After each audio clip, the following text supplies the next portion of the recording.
Welcome into episode 2 of Ask the AD. Steve Baker here, the voice of the Red Hawks. And Miami fans, this is your opportunity to ask a question of Director of Athletics David Sayler. Make sure you follow on the official Facebook page, Miami Redhawks, or on Twitter at Miami Redhawks for the prompt. And make sure you send in your question via tweet or via Facebook, and we'll bring him up right here. David Sayler joins us. And David, before we get to our listeners' questions, let's talk just a little bit about the end of the football season over the weekend. A big win on the road at UMass. Very happy for the seniors, all the work they've put in, all they've been through here in their time at Miami to come together and really play that kind of a game.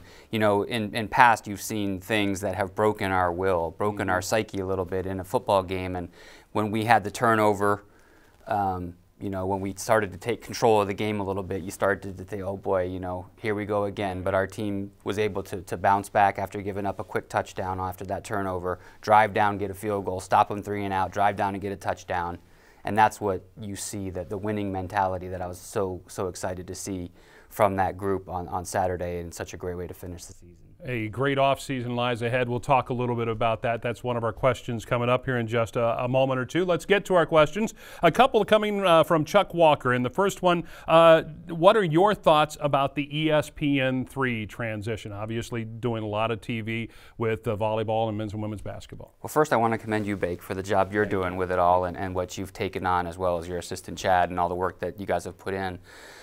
I really believe it was the right thing to do, and I believe that when we started having this dialogue, you know, 2.5 years ago, I know there was a year of kind of regional networks doing different things, and we lost some national coverage maybe in that 1 year before we started this thing, but I think it's the right thing to do because it gives fans one place to go to get all the games they want to see in a very consistent package, and they're going to see it throughout all the MAC games this year. When we go on the road and everywhere else, they'll be able to watch those games. And so I think it's brought our programs much more visibility, consistent image, and really a better reach than anything else we could have put together. And I know ESPN, when they were negotiating the contract with us, thought this was the way of the future.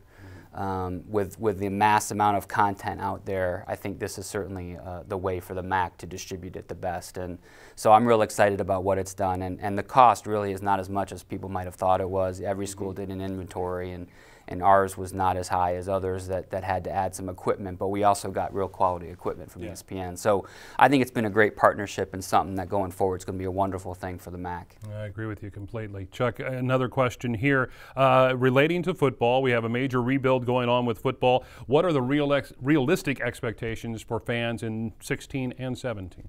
You know, I'm never going to come on here and tell you that I think 3 wins is acceptable, right? Like we know what we want to accomplish, but I do think that when you look at our season this year and what we accomplished, we beat teams we really should have beat, and we showed periods of time where we actually dominated people statistically. And you know, to get where you want to go, you got to start doing that first. Right. When I got here, I don't think we could beat anybody. Right. And so I think the steps that we've made this year were certainly significant, and going forward, a lot to build off of. And so I see the team practice. I know the kids on the team. I know the energy level, the effort that they give, and those things have been improving. And so I'm excited for the rest of the fan base and the rest of the country to see the improvement that we all see every day. And I think in the next 2 years, people are going to see that. They're going to see the continued growth. They're going to see getting to a bowl game, getting to the top level teams in the MAC, which is very attainable for us in the next 2 years. And certainly my expectation, along with Chuck, we talk frequently. The fan base should know that Chuck is a wonderful communicator to me as an athletic director in terms of what his needs are and what he's trying to do within the program. And I hope that he feels I'm very helpful in terms of doing what I can to talk to recruits, you know, help organize things, go fundraise to build buildings, those kind of things for the program. So I think the trajectory for the next 2 years is great. To sit there and put a number of wins on it, I don't get into that as much. Right. I just want to see continued growth and getting to the upper echelon of the MAC. And I think if we do that, whether that's 9 wins, 10 wins, 8 wins, you know, who knows. But I think in the next couple of years, there's no doubt that's where we're headed. Well, and from a fan's perspective, somebody that sits there and watches every game, and the difference in the team from the first game to the last game is just so tremendous. And there's so much momentum with the program. We talk about it all the time. I noticed I was down at Yeager earlier today. The digging is going on at the Gunlock Center, and you can see the momentum rising with this program. Yeah, I think think every aspect of the program, the staff we have in place, the support staff we have in place, the facilities, the leadership from the university, it's all there. Everyone's on the same page with where this program wants to go and how competitive it's going to be. So I feel every day I come to work, I'm so excited about what's happening in that program, and I think it's rubbing off on all of our other programs as well. And that's certainly the goal here, is not just to get football solidified, but once football is solidified, that just makes everything else work so much better. I agree. Bruce sends us a question. David, has there been any discussion amongst the Mid-American Conference ADs of inviting Western Kentucky University, obviously an opponent in football this year? You know, certainly not, now that they're in Conference USA. Right. I think they would tell you they have no interest in going anywhere else. They're in a league that they feel they're competitive in. There were some discussions with Western back before I got to Miami, Western Kentucky, about joining the MAC, but I think now that UMass is leaving the league in football, I think 12 is the right number. If you look at all the college football playoff monies that are going to be distributed, they distribute the money to you whether you have 12 teams or 14 teams, and you just split it up. So a lot of the ADs in our league, me included, feel like why split the pie up even more? In terms of the revenue that we're going to be getting by adding schools.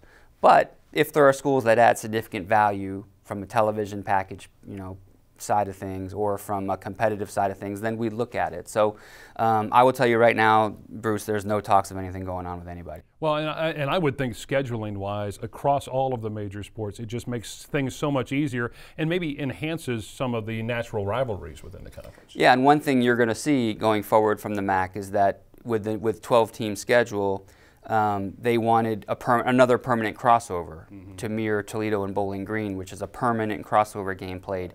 It really makes the scheduling difficult. So the league wanted another kind of crossover permanent rival, and us, Miami and Ball State, were chosen and voted on and approved.